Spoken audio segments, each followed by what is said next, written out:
নমস্কার বন্ধুরা, আজকে আমি বানাবো সিমুইয়ের পায়েস। চলুন দেখে নেওয়া যাক রেসিপিটা। প্রথমেই আমি একটি সিমুইয়ের প্যাকেট নিয়ে নিয়েছি নীল অংশের, 20 টাকা দাম। মার্কেটে অতি সহজেই এটি পেয়ে যাবেন। তারপর একটি পাত্রে আমি 1 লিটার মতো দুধ গরম করে নিচ্ছি।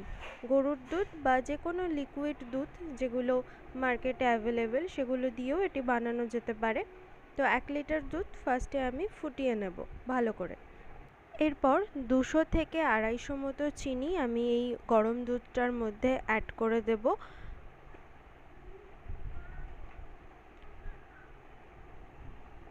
এরপর আমি সিমুইটা প্যাকেট থেকে বার করে এর মধ্যে দিয়ে দিচ্ছি। এটি ভাজা সিমুই, তাই আমি আর এক্সট্রা করে ভাজলাম না। যদি না ভাজা থাকতো তাহলে অল্প একটু ভেজে তারপর দুধের মধ্যে দিতাম। তো দেখুন, দুধের মধ্যে দেওয়ার পর আস্তে আস্তে সিমুইটা সেদ্ধ হয়ে এসে ফুলে ফুলে ওঠে। তো এখন দুধটা অনেকটা বেশি মনে হচ্ছে, কিন্তু যখন ফুলে ওঠে তখন দেখুন কি সুন্দর মাখা মাখা একটা ভাব চলে এসেছে।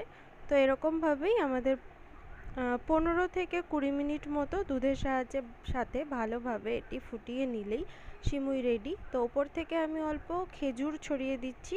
খেজুরের ফ্লেভারটা সিমুইয়ের মধ্যে গেলে খেতে ভালোই লাগে।